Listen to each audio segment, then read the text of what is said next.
देख रहे हैं लीड इंडिया टीवी न्यूज। सुबह से अब तक की खास खबरें न्यूज अपडेट में। नमस्कार दोस्तों, मैं लीड इंडिया टीवी से साहिल श्रीवास्तव।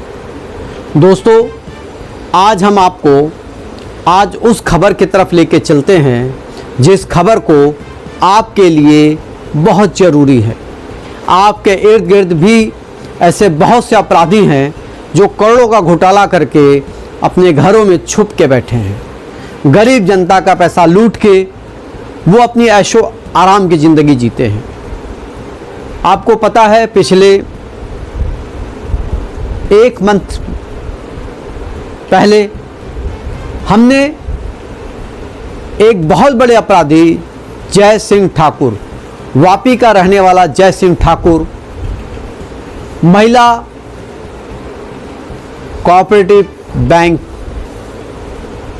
वलसाड़ महिला सहकारी बैंक से 20 करोड़ का घोटाला करके फरार था जय सिंह ठाकुर। इसकी न्यूज़ हमने बड़ी प्रमुखता से चलाई थी और दर्शकों ने इसको बहुत ज़्यादा देखा था और ये न्यूज़ ज़्यादा से ज़्यादा लोगों के पास गई थी। आज मैं अपनी सभी दर्शकों का धन्यवाद देना चाहता हूँ कि दर्शक आप ऐसे ही जागरूक बने रहिए, जिससे कि हमें कार्य करने में मज़ा आता है। आपके इसी जागरूकता की वजह से जय सिंह ठाकुर 8 अगस्त मुंबई नागपाड़ा से रात को 2 बजे अरेस्ट कर लिया गया। आपकी वजह से आपने हमारी न्यूज़ को इतना ज़्यादा दिखाया, इतना ज़्यादा लोगों तक शेयर किया कि लोग उस अपराधी के चेहरे को पहचान गए। 8 अगस्त को रात अचानक सीसीएफ के अध्यक्ष के कुमार जी, जो हमारी टीम है, उनके पास कॉल आता है कि जो आपके चैनल पर जिस न्यूज़ में जिस फोटो को, जिस अपराधी को आपने दिखाया है, उस अपराधी को हमने नागपाड़ा स्टार डोमेस्टिक होटल के आसपास घूमते हुए देखा है। हमारी टीम रात को 12-1 बजे पहुंचती है नागपाड़ा पुलिस स्टेशन से, अधिकारियों से बात करती है, उन्हें बताती है कि अपराधी इस होटल में रुका हुआ है। आपको पता है पुलिस प्रशासन कितनी चुस्त है और कितनी मुस्तैद है कि सारी बात सुनने के बाद वो इस निर्णय पर नहीं पहुंचती है कि इस अपराधी को अरेस्ट किया जाए। आखिर क्यों? आखिर हमारी पुलिस, हमारा प्रशासन ऐसे अपराधियों के साथ कैसे मिल जाता है?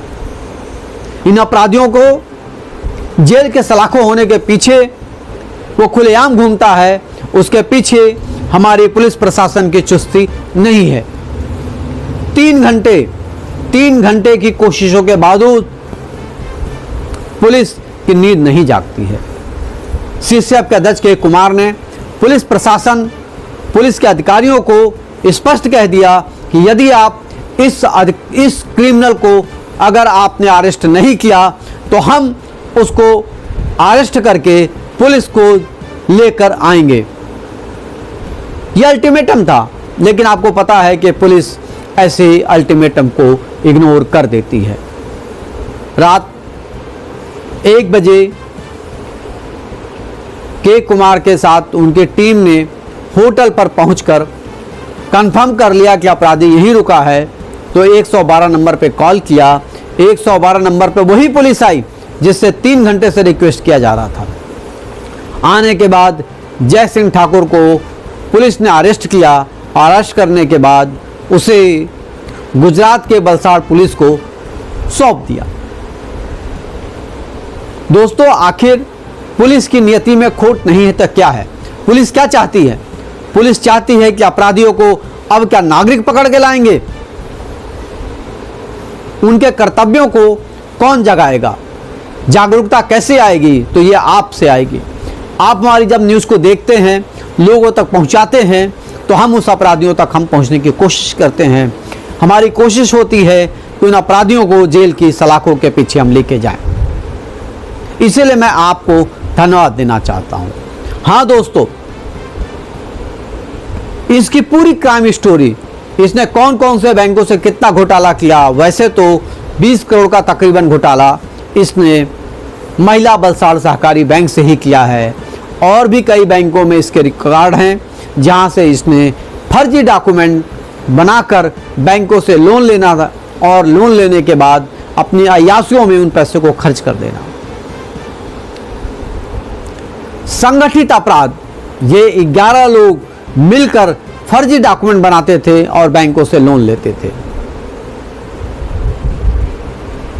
आपको जानकर हैरानी होगी कि वलसाड़ की जो महिला सहकारी बैंक है वो महिलाओं द्वारा संचालित होता है।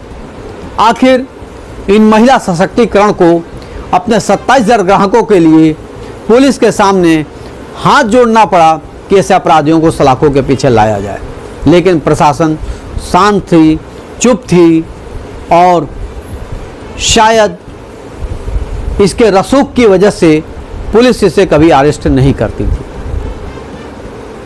दोस्तों, इसकी पूरी कहानी, इसकी पूरी क्राइम स्टोरी हमारी लीड इंडिया टीवी की सीनियर पत्रकार वलसाड़ से चांदनी राजगौर ने ये सारी रिपोर्ट्स आपके लिए लेके आए हैं।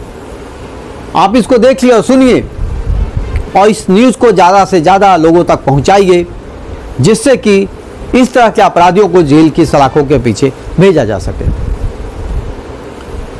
सीसीएफ के कुमार जो उसके अध्यक्ष हैं, उनकी जागरूकता, उनकी कर्मठता इतनी स्ट्रांग है कि अपराधी उनकी नज़रों से बच के भाग नहीं सकता। नमस्कार दोस्तों, मैं साहिल श्रीवास्तव लीड इंडिया टीवी से आप सभी का हार्दिक स्वागत करता हूं। आज हमारे स्टूडियो में सीसीएफ के अध्यक्ष के कुमार जी आए हुए हैं। आइए हम आपको देश के राष्ट्रीय पार्टी, ये बड़ी विडंबना कह लीजिए कि कांग्रेस के एक जीजा जी थे जो बड़े बदनाम थे, और एक भारतीय जनता पार्टी के जीजा जी हैं जो सबसे बड़े करप्ट और भ्रष्टाचार और घोटालों के मास्टर, उनको यूँ कह लीजिए कि वो मिस्टर नटवरलाल हैं। इन्होंने जो कारनामे किए हैं उसका सारा खुलासा और उनके क्राइम स्टोरी का पर्दाफाश के कुमार जी करेंगे। और ये कहानी शुरू होती है वलसाड़ महिला नागरिक सहकारी बैंक लिमिटेड जो वलसाड़ की है। इस बैंक से एक ऐसा घोटाला हुआ है जिसमें महाराष्ट्र पुलिस और गुजरात पुलिस के 2 बड़े अधिकारी जो इस केस में इन्वॉल्व हैं, उनको कह सकते हैं करप्ट सिंघम। एक सिंघम फिल्म के अजय देवगन थे, जिनसे न्याय की उम्मीद थी जनता को, और 2 ऐसे सिंघम हैं जो अन्याय के लिए माहिर हैं। ये किसी को भी फंसा सकते हैं और यदि आप इनके कहने अनुसार नहीं चलते हैं तो आपको धमकी देकर किसी में फंसा सकते हैं।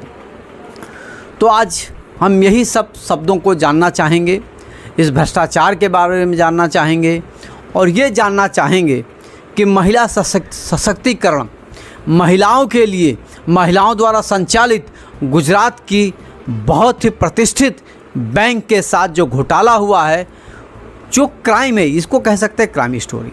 ये क्राइम कैसे हुआ, इसमें बीजेपी के जो जीजा जी हैं, आप समझ सकते हैं अगर बीजेपी के जीजा जी के बात कर रहा हूँ तो उनके साले कितने मजबूत आदमी होंगे और कितने बड़े शक्तिशाली होंगे कि साला जो है सब कुछ करे और अब तक अरेस्ट ना हो।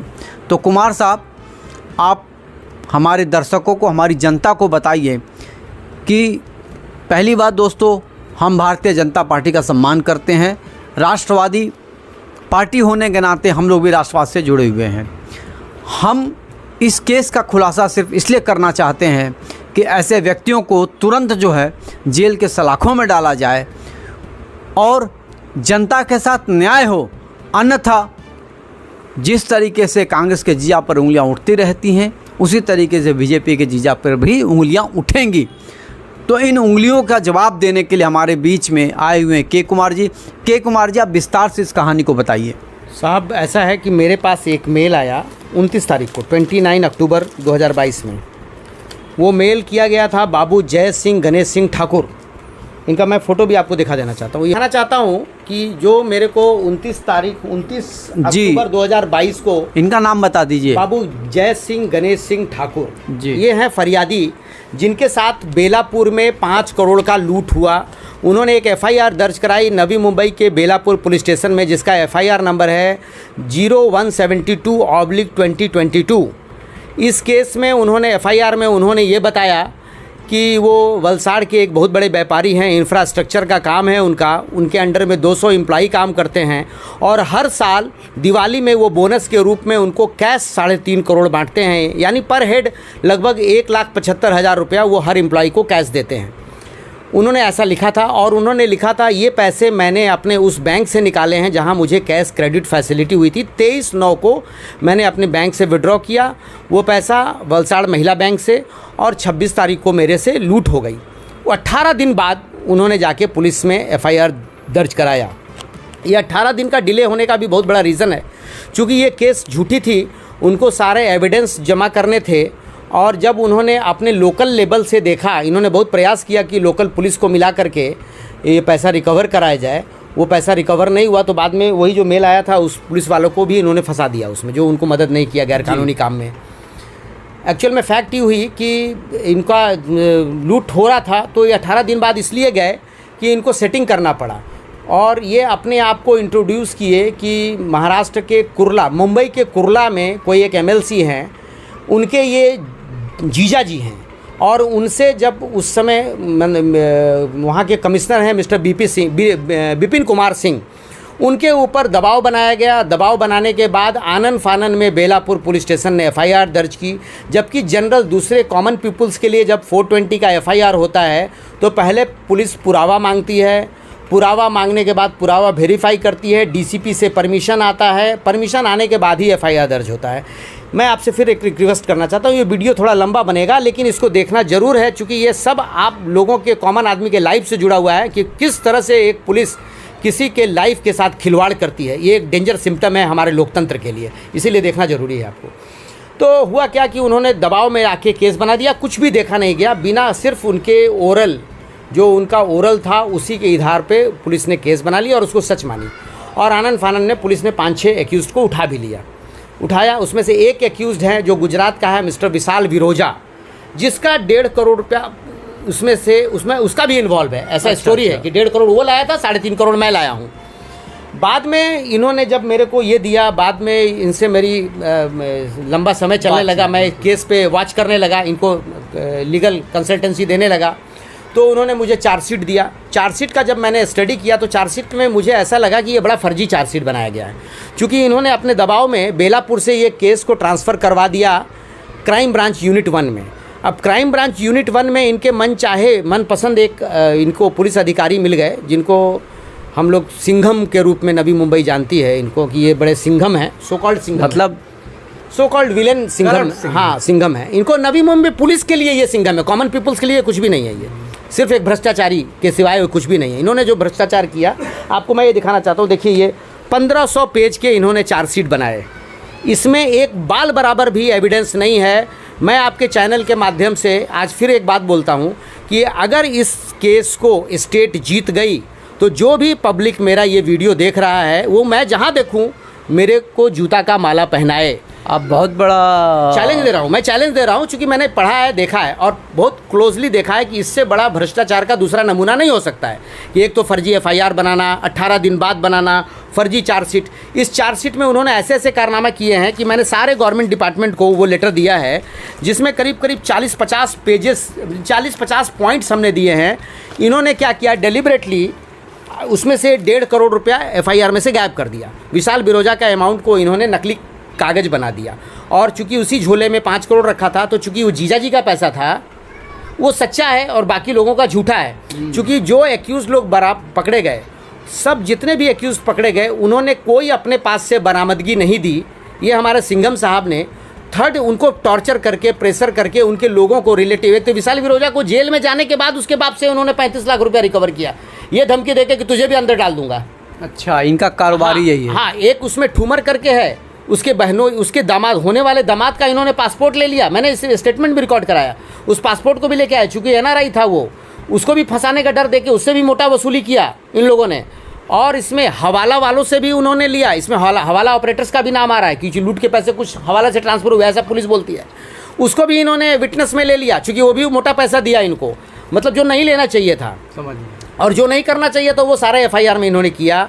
इन्होंने पूरे पुलिस सिस्टम को सिर्फ 2 आदमी के लिए, एक IO अपने लिए और एक फरियादी के लिए इस्तेमाल कर दिया। और तो और इन्होंने जितने भाग दौड़ की ना, इसमें फरियादी ने कहा कि उसकी 2-3 गाड़ी ली गई थी, सारे खर्चे उन्हीं से लिए जाते थे, जितने भाग दौड़ के होते हैं खर्चे उनसे लिए गए, जो भी ये पुलिस के हिसाब से ये गलत है। वो डेबिट करते होंगे, स्टेट का पैसा लेते थे इससे पैसा। तो इस तरह से इन्होंने फर्जी एफआईआर बनाई। फर्जी एफआईआर बनाने के बाद मैंने एक बार कोर्ट में एफआईआर को अपने एडवोकेट, मित्र एडवोकेट लोगों को मैं ये चार्जशीट सौंप रहा था और उनको बोला, उस समय एक सिविल ड्रेस में ये भी खड़े थे, मैं इनको पहचानता नहीं था। मैंने अपने वकील से मजाक में बोला कि साहब ये किसी बिल्लू बार्बर ने ये चार्जशीट बनाई है, किसी इंटेलिजेंट ऑफिसर ने नहीं बनाई है। मेरे जाने के बाद वकील लोगों ने बताया कि यार तुमसे पूछ रहा था वही आईओ था। तो मैंने कहा हम पहचानते नहीं थे। एक दिन फिर ये कोर्ट में मुझे मिल गए, हाई कोर्ट में, बॉम्बे हाई कोर्ट में, कोर्ट रूम में।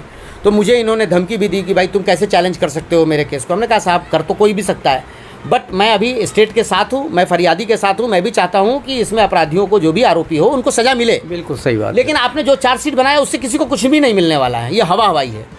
उनको बुरा लग गया उसके बाद। और इनके बारे में मैं एक चीज़ बता देता हूँ, ये एक फोबिया, रिवार्ड फोबिया से ग्रसित ऑफिसर है। ये अपने पीछे पूरे रिवार्ड लगा के रखता है, सजा के रखते हैं, सजा के रखते हैं। इनको पब्लिक को पता चले कि मैंने बहुत अच्छे काम, बहुत सुपर इंटेलिजेंट है, सुपरमैन है, जबकि कुछ भी नहीं है ये। मतलब कहाँ से पढ़े लिखे हमको वो भी शक होता है, इनके डिग्री पे भी शक होता है, समझे। और ये आज लोकल एलसीबी के हेड बने हुए हैं। मैंने इनके ऊपर कंप्लेंट भी डाला है कि 3 साल से ऊपर हो गया, इनको अभी इस डिपार्टमेंट से ट्रांसफ़र करो। लेकिन ऊपर के अधिकारियों का इनको आशीर्वाद है, ऐसे ऐसे लोगों का जिनके लिए गलत काम करते हैं, जो पॉलिटिक्स में हैं, बड़े हेवी वेट हैं, उनका आशीर्वाद प्राप्त है, तो इनको नहीं ट्रांसफ़र किया जा रहा है। और इसमें धमाल मचाए हुए हैं। और ये धमकी तक हमको दिया इन्होंने कि अगर मेरे खिलाफ तुम आवाज़ उठाओगे तो मैं तुम्हारा सीडीआर निकालूंगा, कोई भी केस में फंसाऊंगा, ये करूंगा। और डेलिबरेटली जिस दिन मेरे से कोर्ट में मुझे धमकी दिया, मैंने उसी समय कोर्ट रूम में ही, कोर्ट नंबर 20 में ऑनरेबल जज के सामने मुझे धमकी दिया। उसके बाद मैंने कोर्ट रूम से ही ट्वीट किया सारे लोगों को, नवी मुंबई पुलिस का रिवर्ट ट्वीट भी आ गया मेरे को। और उसके बाद फिर इन्होंने भी शिकायत की पीपी से। पीपी ने बोला समझौता कर लो नहीं तो तुम फंस जाओगे। तो इन्होंने मुझे बोला, हाथ पकड़ा कि नहीं मैं तुमसे दोस्ती करूंगा, मेरे से गलती हो गई, भूल हो गई। बाहर लेके आए, मुझे चाय पिलाया। चाय पिला के इन्होंने सारी बातें मुझे बताई। हमने कहा साहब आपने जो भी किया वो गलत किया है इसमें। बिल्कुल।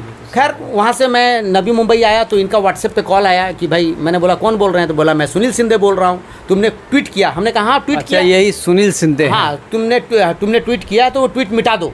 हम लोग इसे समझौता तो हो ही गया। हम कहे नहीं सर वो ट्वीट नहीं मिटेगा, क्योंकि मुझे ऐसा फील हो रहा था कि मेरे खिलाफ कुछ गलत होगी। उसके बाद मैंने इसमें क्रिमिनल रिट पिटिशन फाइल किया बॉम्बे हाई कोर्ट में, जिसमें डीसीपी ने भी लगाया रिपोर्ट। और उस दिन शाम को 6 साढ़े 6 बजे ये जब वहाँ से वापस आते हैं तो स्टेशन डायरी रजिस्टर्ड करते हैं कि मुझे इन्होंने कोर्ट में धमकी दिया कि इसमें एक पुलिस अधिकारी है, उसका नाम निकालो। जबकि उसके पहले फरियादी ने क्या किया, पहले मुझे मेल किया। मेल करने के बाद इन्होंने 2-3 अधिकारियों के ऊपर आरोप लगाया, जिसमें एक सुनील मराठे हैं, एक कांस्टेबल है विजय पाटिल करके वासी पुलिस स्टेशन में पोस्टेड है, एक पीए पाटिल है रिटायर्ड, जिसके बारे में वो बोल रहे हैं, मैं नहीं बोल रहा हूँ। अच्छा, उन्होंने उस समय के जो सीपी बिपिन सिंह थे उनके अवैध वसूली का वो सम्राट था, हेड था, और ये लोग उसके लिए काम कर रहे थे। अब इन दोनों पुलिस अधिकारी को भी क्यों फंसाया गया? एक पुलिस अधिकारी से लूटने के बाद 26 तारीख को उसने फ़ोन किया था, साहब इस रिकवरी में मेरी मदद करवाओ। वो बेचारा बोला कि साहब मैं पुलिस केस करो, तुम्हारा रिकवरी हो जाएगा, मैं उसमें मदद कर सकता हूँ, आउट ऑफ नहीं करूँगा। बोला नहीं आउट ऑफ करो कि 2 नंबर का पैसा है, बराबर झोल है पैसे में। तो उसको भी ये बात का शक हो रहा था। लेकिन उसके पहले इसमें एक आरोपी है। इस कहानी का थोड़ा मैं बताता हूँ, इसमें ये पूरा कैसे घोटाला किया गया, ये एफआईआर फर्जी क्यों बनाया गया, एक बड़ी स्टोरी है इसमें। एक यहाँ पर उसमें एक्यूज्ड है, उससे उन्होंने मछली का व्यापार किया, कुछ छोटे छोटे पेमेंट तो उन्होंने कर दिए। 1 करोड़ रुपये का मछली उसने किसी थर्ड पार्टी को दिलवाया और खुद का चेक दिया।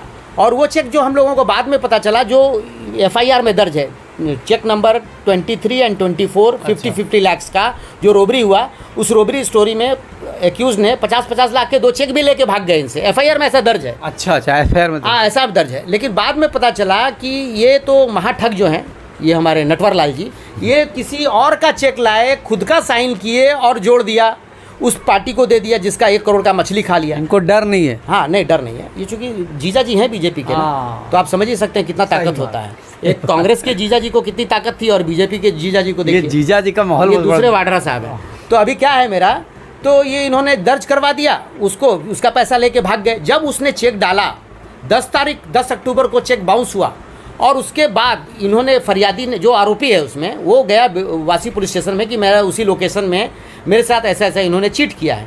तो विजय पाटिल जो इसमें है उसने उसको बुला लिया, पुलिस या रॉब में थोड़ा पूछताछ कर ली उससे, उनको गुस्सा आ गया। उसके बाद वो वहाँ से भागे, अपने जीजा जी के पास गए, जीजा जी से मैनेज करवाया, पुलिस कमिश्नर में फ़ोन किया, 4 दिन बाद मैनेज होकर पुलिस एफआईआर, फर्जी एफआईआर दर्ज की, विदाउट कोई प्रूफ। बताया ना मैंने कि दूसरे की, कॉमन आदमी के लिए ये लोग वो जांच करते हैं कैसे कहाँ से आया।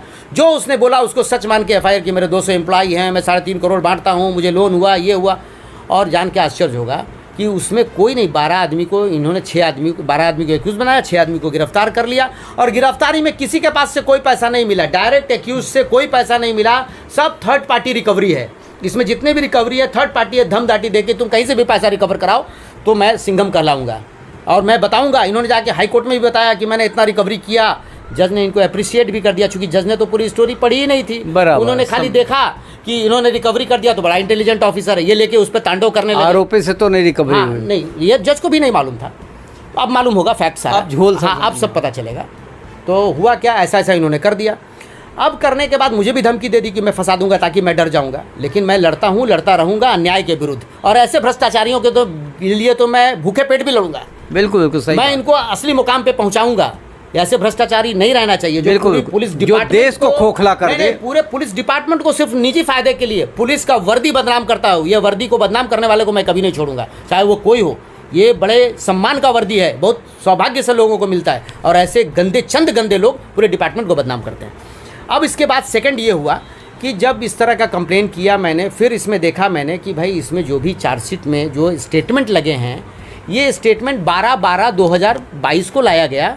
और जान के आश्चर्य होगा कि फरियादी ने नहीं ला के दिया, खुद सिंघम साहब गए, आयु साहब, अच्छा, वहाँ बैंक में गए वलसाड़, और वहाँ के मैनेजर को बुलाया बाहर, जो इस मैनेजर सोहम बाबू देसाई, इसमें एक्यूज नंबर 1 है। अच्छा। इस पूरे बैंक को लुटवाने में वो इनके साथ मिला हुआ था, उसको बाहर लेके आए, मराठी में एक लिखे, उन्होंने लिख दिया कि 7 बैंक इनके रिलेटिव का था, जबकि रिलेटिव नहीं है, दूर दूर से कोई लेना देना नहीं, सब इनके डम्मी प्यादे थे, जिनके नाम से इन्होंने झूठा, किसी आदिवासी के नाम से भी लोन हो गया, जो कभी बैंक नहीं गया उसके नाम से भी लोन हो गया, 50-50 लाख, ऐसा इन्होंने झोल किया। और आपको जानकर आश्चर्य होगा, ऐसा लोन होते हुए हमने नहीं देखा, एक सिंगल पेपर भी। इनको भी जो 3.5 करोड़ रुपया हर साल बांटते हैं अपने लेबर को बोनस के रूप में, उनको सिर्फ 55 लाख रुपए का लोन हुआ, और वो भी नकली पेपर रख के, जीरोक्स पेपर रखा, उस पेपर को इन्होंने और दूसरे बैंक में, मल्टीपल बहुत सारे बैंक घोटाला है, जब ये खुलेगा तो और इनके घोटाले निकलेंगे। और जान के आश्चर्य होगा, ये बाबू जय सिंह ने खुद है, इनकी वाइफ भी इसमें एक्यूज्ड है, इनका बेटा भी इसमें एक्यूज्ड है। हर बाप जो है अपने बच्चे के लिए, उज्जवल भविष्य के लिए प्लेटफॉर्म क्रिएट करता है। इसने अपने बेटा जैसे ही जवान हुआ, 2000 में पैदा हुआ, जैसे ही 21 साल का हुआ, सबसे पहले उसने घोटाले का प्लेटफॉर्म बना दिया, अपने बेटे के नाम से भी घोटाले का फर्जी अकाउंट लोन ले लिया, अपनी बीबी के, इनकी बीबी और ये दोनों कन्विक्टेड हैं चेक बाउंसिंग केस में, 1 साल का सज़ा हुआ इनको, अभी ये अपील में गए हैं तो ये बेल पर रिलीज़ हैं। तो इस तरह से इन्होंने खुद भी लुटवाया बैंक का। और इस बैंक में क्या हुआ, इसमें सबसे बड़ी मैं बात बताता हूँ, इसमें सेक्स स्कैंडल भी इन्वॉल्व है। एक गांधी करके इसमें कोऑर्डिनेटर है, जो जय सिंह ठाकुर और बैंक मैनेजर सोहम देसाई के बीच कोऑर्डिनेशन है। ऐसा मुझे पता चला कि सोहम देसाई को इन्होंने सेक्स स्कैंडल में फंसाया मिस्टर गांधी ने, जो इनकी बीबी एडवोकेट बोलती है अपने आप को, उस बैंक में एडवोकेट भी है, और गांधी अपने को एक सीए कह के इंट्रोड्यूस करता है, और ये भी बताता है कि मैं बहुत इन्फ्लुएंसिव आदमी हूँ, किसी भी नेता से, किसी भी पुलिस अधिकारी से आपको ज़रूरत हो तो आप मुझे बोलिएगा। तो इस प्रकरण में इसने इनको इंट्रोड्यूस कराया, और करा के इसने उस बैंक में और भी बहुत सारे फर्जी लोन हुए हैं। लगभग ये फिगर अगर देखें तो 20 करोड़ से भी क्रॉस कर जाएगा, अभी तक तो 20 करोड़ निकला, बड़ा घोटाला है, बहुत बड़ा घोटाला है। और आपको जानकर आश्चर्य होगा कि इसमें मुझे बड़ा सहानुभूति है उस बैंक से, वलसाड़ महिला बैंक का, क्योंकि हमारे आदरणीय प्रधानमंत्री ने एक मुहिम चलाया था महिला सशक्तिकरण।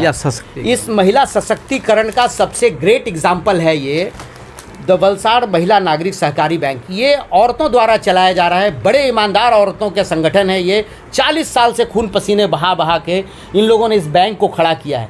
27,000 इन्वेस्टर का इन्होंने विश्वास जीता है, और इनके भविष्य के साथ ये नटवर लाल खिलवाड़ किया और इनका साथ दिया। अब देखिए, अब 2 यहाँ चेहरा पुलिस का दिखता है, एक हमारे महाराष्ट्र के बेलापुर, नवी मुंबई बेलापुर का पुलिस, जो झूठे केस को सच साबित करने में दिन रात मेहनत कर रहा है, और एक है वलसाड़ सिटी पुलिस स्टेशन के senior mister D Parmar, most corrupt person. Second है BD जेटिया करके API, चोर मौसेरे। यस, ये सेकंड करप्ट, और तो और वहाँ का एसपी भी इस चीज़ को जानता है, वो भी नज़रअंदाज किया है इस बात को, वो भी इस गुनाह से बचा हुआ नहीं है, क्योंकि उसके नॉलेज में हर चीज़ है। हर दिन मैं लेटर डाल रहा हूँ, हर दिन मैं डीजी को लिख रहा हूँ, कोई जवाब नहीं देता। उस एसपी से मैनेजर जो घोटालेबाज का एक्यूज नंबर 1 है, वो मैनेजर भी जाके मिला, बाद में बैंक की महिला मंडल भी जाके मिली, लेकिन उसने कोई मदद नहीं की। बाद में मुझे ये पता चला कि ये क्या कर रहे हैं, जब 2 फरवरी को बैंक ने कंप्लेंट डाला। कंप्लेंट के बाद इनका खेल चालू हो गया, उन्होंने कांटेक्ट कर लिया या उनके पास सोर्स पैर भी आ गया, उनको पैसा मिल गया। अब वो हर तरह से एक ट्रिक प्ले करने लगे ताकि डिले होते रहे इसमें। अब डिले करने के लिए उसमें क्या किया कि उसने without registering FIR, without compliance 154 का उन्होंने नोटिस इशू कर दिया, without the provision of law, सारे एक्यूज्ड को, ताकि उनको बुला लें, उनसे डरा धमका के तोड़ पानी का प्लेटफॉर्म बनाने लगे। उसके बाद हम लोग 156 बैंक को 156(3) में लेके गए। बैंक ने 156(3) में प्राइवेट कंप्लेंट फाइल किया वलसाड़ कोर्ट में। जिस दिन फाइल किया उस दिन फिर बैंक पुलिस वाले ने एक लेटर भेजा कि आपके कंप्लेन में बैंकिंग रेगुलेशन एक्ट आपने लिखा है, वो एक्ट के लिए रिजर्व बैंक से परमिशन लेना पड़े। तो मैंने बोला कि साहब, फरियादी लॉ से अवेयर नहीं होता है, वो चाहे जो भी धारा लगा दे, उसके लगाने से पुलिस नहीं चलती।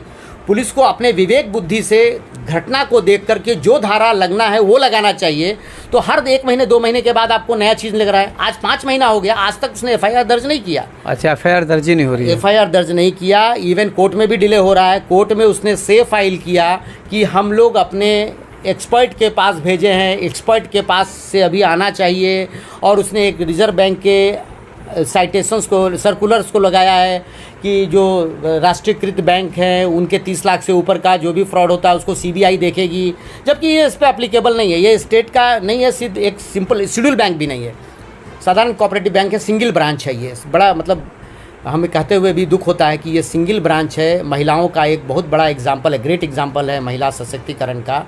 जनता इस पर भरोसा करना चाहिए। बड़े ईमानदार लोग चला रहे हैं इस बैंक को। मैं जनता से भी जो भी इनके डिपॉजिटर्स हैं उनसे मैं रिक्वेस्ट करूंगा, आपका पैसा पाई इसमें सुरक्षित है, आप बस इसका साथ दीजिए, बैंक का साथ दीजिए, इन महिलाओं का साथ दीजिए, और ऐसे भ्रष्टाचारियों को नंगा कीजिए जो आपको भी न्याय नहीं देना चाहते हैं। यहाँ तो उन्होंने झूठे केस में फंसाया, वहाँ वो इंस्पेक्टर 27,000 डिपॉजिटर्स के भविष्य के साथ खेल रहा है। मैंने बोला कि साहब, आज आप FIR दर्ज नहीं कर रहे हो। मैंने उनसे मिला पर्सनली, जिस दिन बैंक बंद हो जाएगा, शट डाउन हो जाएगी, पब्लिक रोड पे आ जाएगी, उस दिन तो आप करोगे, और उस दिन आपका भ्रष्टाचार खुल के सामने आएगा। तो मैं फिर आदरणीय प्रधानमंत्री जी से, आपके चैनल के माध्यम से, आदरणीय गुजरात के मुख्यमंत्री जी से मैं यही रिक्वेस्ट करूंगा, साहब ऐसे भ्रष्ट अधिकारियों के ऊपर कार्रवाई कीजिए और इस बैंक को बचाइए। दूसरी बात, वहाँ के आश्चर्य होगी जान के, वहाँ के वित्त मंत्री कन्नू भाई, आदरणीय कन्नू भाई ने भी बहुत प्रयास किया कि इसको FIR दर्ज होना चाहिए, लेकिन उनके प्रयास करने के बाद भी FIR दर्ज नहीं हो सका। अब आप सोचिए कि ये सेक्स स्कैंडल वाले लोग पता नहीं किसका क्या रखे हों। बिल्कुल उसी का डर से नहीं हो रहा। भी। और मेरी बात बताते हैं, उस इंस्पेक्टर पर मैं आरोप इसलिए लगा रहा हूँ कि मेरे सामने, मैं वहाँ पर था, स्पीकर ऑन था, बैंक मैनेजमेंट को इंस्पेक्टर का फ़ोन आया कि क्या आपसे जय सिंह मिलने आया? तो उन्होंने बोला नहीं आया मिलने, वो आएगा मिलने, पैसा जमा कर रहा है, आप पहले पैसा जमा ले लो, FIR तो हम कभी भी कर सकते हैं। क्या मतलब, इनको क्या इंटरेस्ट था इसमें? जबकि मैं उनसे मिलके बोला कि साहब आप FIR दर्ज कर लो, अगर आप इन्वेस्टिगेट नहीं कर सकते तो आप अपने EOW में केस ट्रांसफ़र कर दो, EOW डिसाइड कर लेगी। EOW सक्षम है गुजरात की, एक से एक बड़ी केस देखिए। हमारे महाराष्ट्र में तो 25-25 हज़ार करोड़ का, आप महादेव आपका देखे होंगे FIR, पुलिस मिनटों में FIR करती है पुलिस।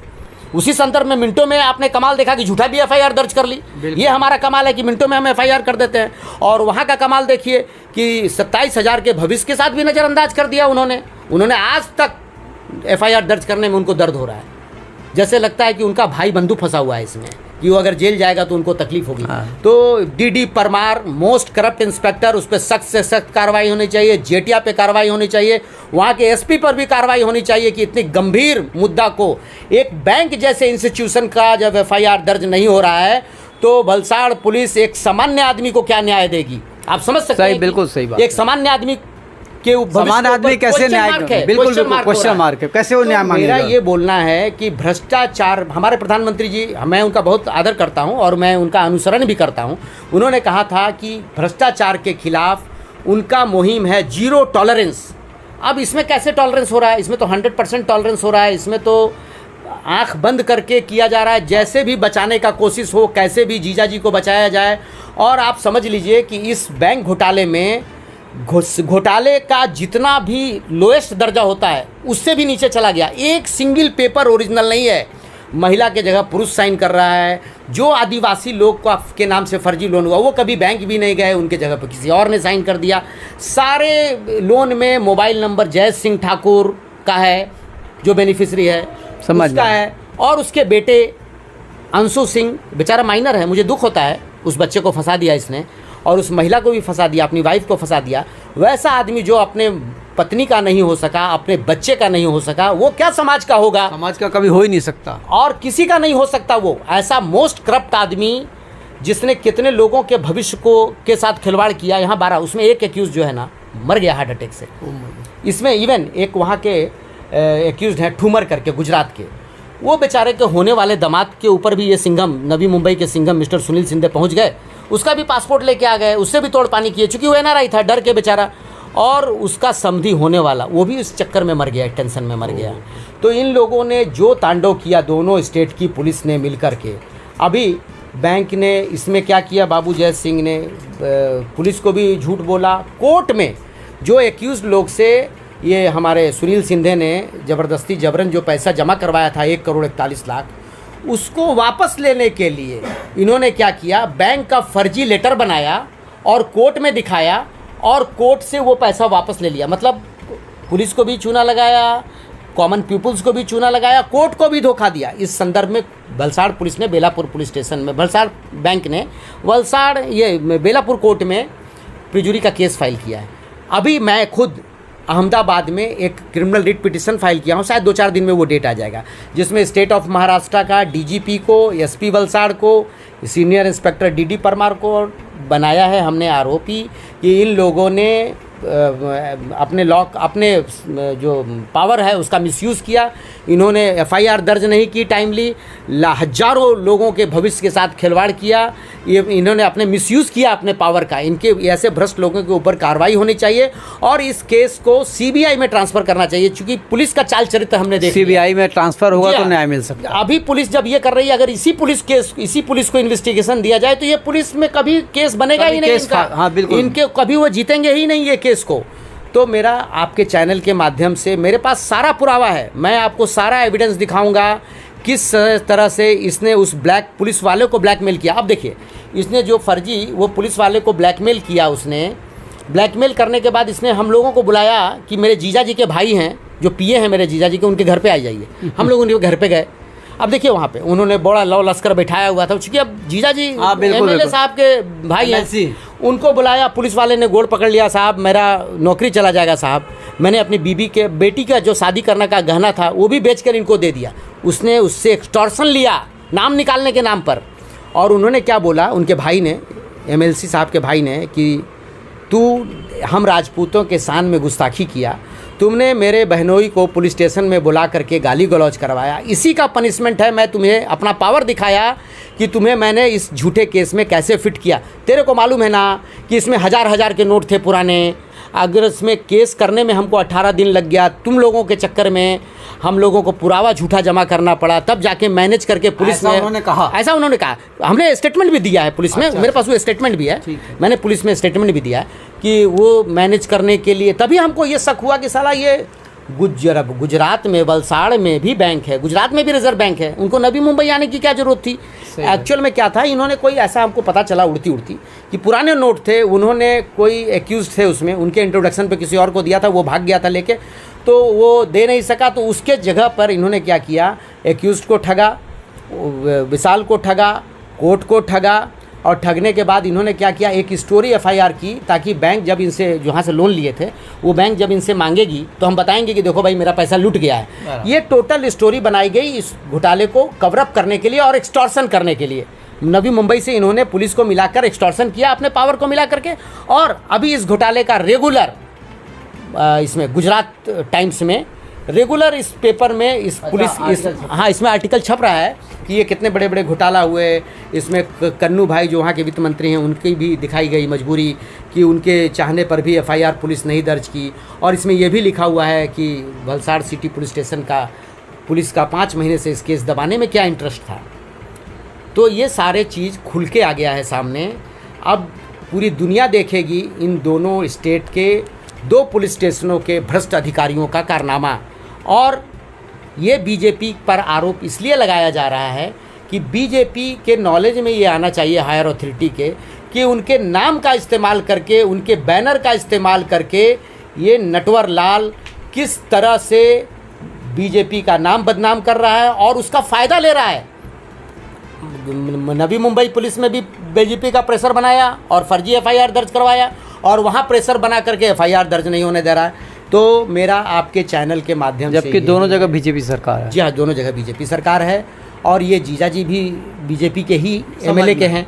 तो आप समझ सकते हैं कि इनको कितना बड़ा बर्दाश्त प्राप्त है। और मुझे लगता है कि ये जो नोट प्रकरण है, 1000 का पुराना नोट, कहीं ना कहीं उन्हीं लोगों का है जो जीजाजी आए थे बदलने और उनको चूना लग गया।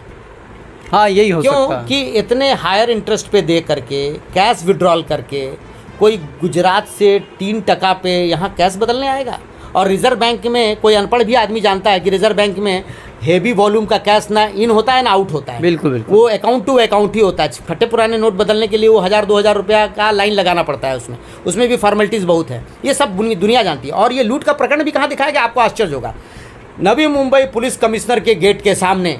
अच्छा, वहाँ दिखा। अब कोई लुटेरा ये डेयरिंग कर सकता है क्या कि लूटना हो तो ही नहीं, कत्ता ही नहीं। नवी ये मुंबई पूरा प्लान पुलिस है। के कमिश्नर के गेट के सामने कोई लूटेगा क्या ताकि उनका इनकाउंटर हो जाए जगह पे? पूरा प्लान। ये मैंने डीसीपी क्राइम को भी बताया कि साहब ऐसा नहीं है, आप इसके डेप्थ में जाइए, ये सब झूठा है और सिर्फ पुलिस की बदनामी होगी। आज भी वक्त है कि पुलिस पुनः अवलोकन करे, अपनी गलतियों को सुधार करे और जो एफआईआर बन गया है अब उसको सच साबित करने में और गलती ना करे। बिल्कुल सही। बबल गम पे ज़्यादा कूदने से ज़्यादा चिपकता है बबल गम। जी। चिपक गया तो उसको निकाल डालो, अपना इमेज सही करो।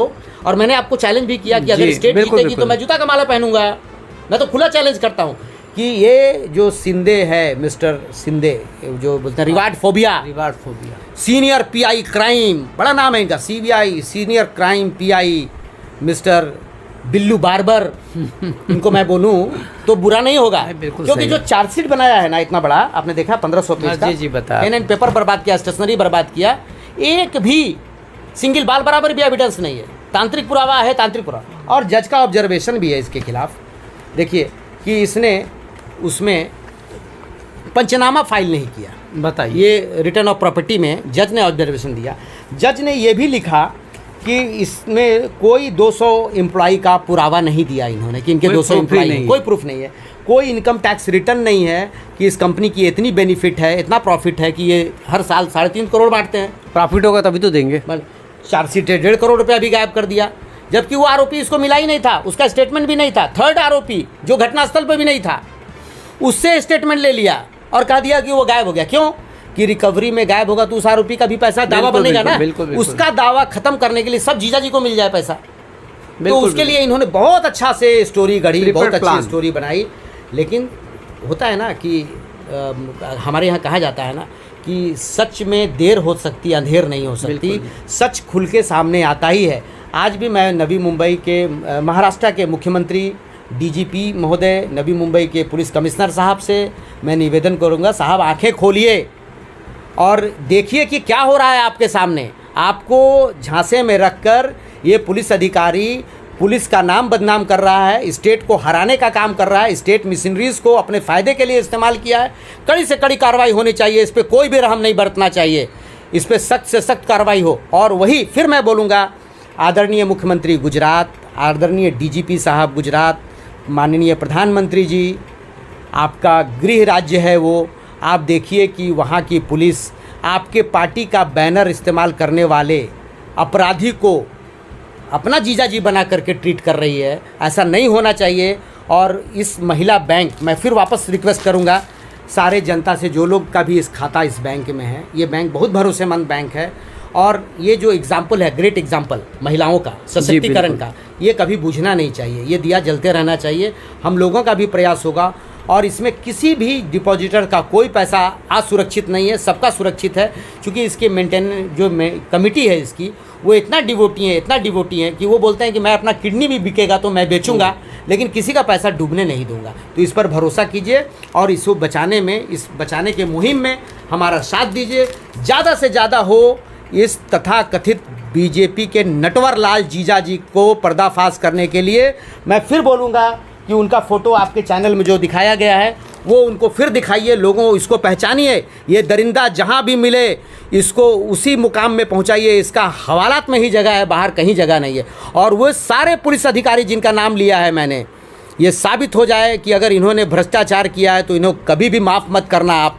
इनको भी फ़ोटो पे जूता का माला ज़रूर पहनाना। मैं भले मेरे ऊपर केस बने, मैं देख रहा हूँ कि इसमें इतना ज़्यादा वो गलतियाँ बर्दाश्त नहीं होती। बराबर, अगर मैं अन्याय के खिलाफ लड़ता हूँ, न्याय के लिए लड़ता हूँ, तो मेरा ये फ़र्ज़ बनता है, मेरा चाहे जो हश्र होना हो, लेकिन इन भ्रष्टाचारियों को इनका मुकाम पहुँचाना चाहिए। इनको जेल में ही इनकी जगह है, बाहर इनका जगह नहीं है। फिर मैं आपके चैनल में और भी मेरे पास इसमें बहुत सारे सबूत हैं, सारे मेरे पास एविडेंस हैं, मेरे पास भी सारे एविडेंस हैं। बैंक मैनेजर ने क्या बात किया, फरियादी ने किसको कितना एक्सटॉर्शन किया, ये सारे चीज़ हैं। मेरे बड़े बड़े अधिकारियों के नाम से पैसे उठाए इसने, और करीब इस केस के आड़ में ये 4.5 करोड़ रुपया उठा लिया। 1.5 करोड़ रुपया बैंक से उठा लिया, ये कोर्ट से उठा लिया फर्जी बैंक का। एक आरोपी से उठाया, एक आरोपी का 1 करोड़ रुपया खा गया, 1.5 करोड़ रुपया विशाल बिरोजा का गायब हो गया। ये सब मिलके गायब किए हैं। जय हिंद, जय महाराष्ट्र। दोस्तों, वलसाड़ महिला कोऑपरेटिव बैंक के घोटाले को बड़े विस्तार से और सही तरीके से को कुमार जी ने बताया। प्रधानमंत्री का जो सपना है कि भ्रष्टाचार मुक्त हो भारत, कैसे मुक्त होगा? मुझे लगता है कि ये ज़मीनी लेवल पर जो भ्रष्टाचार हो रहा है और जिस नटवर लाल की बात की जा रही है, और जो गुजरात पुलिस और महाराष्ट्र पुलिस के जो भ्रष्ट अधिकारी हैं, अगर इनके खिलाफ़ में कार्रवाई नहीं हुई और इन्हें जेल के सलाखों के पीछे नहीं भेजा गया, तो जो 27,000 जो वलसाड़ महिला कोऑपरेटिव बैंक के जो सदस्य हैं, उनकी ज़िंदगी का सवाल है, उनकी मौत का सवाल है, और महिलाओं के द्वारा चलाए जाए बैंक के अस्तित्व का सवाल है। और नरेंद्र मोदी माननीय प्रधानमंत्री का जो सपना है कि महिलाएं बढ़ेंगी तो देश बढ़ेगा, उनको बचाने का मुहिम है।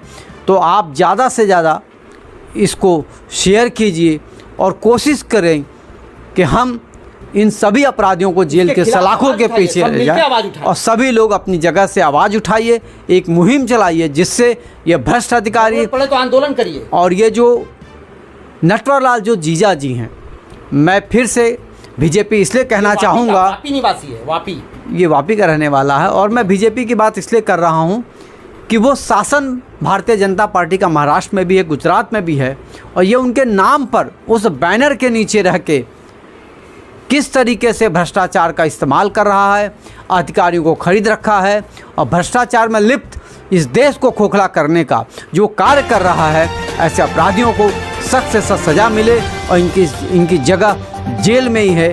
तो दोस्तों, हम यहीं से आज अपनी बात ख़त्म करते हैं, और नेक्स्ट आपको अगले एपिसोड में हम फिर आपको लेके चलेंगे आखिर इन अपराधियों का क्या हुआ।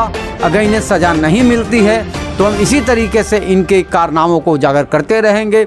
जय हिंद, जय भारत, जय महाराष्ट्र, जय हिंद। ये थी न्यूज अपडेट की खास खबरें। लगातार बने रहिए हमारे साथ। अब हमें दीजिए इजाजत, कल फिर मिलेंगे न्यूज अपडेट की खबरों के साथ। देखते रहिए लीड इंडिया टीवी न्यूज। जय Hind. Subscribe now and press the bell icon. Never miss an update.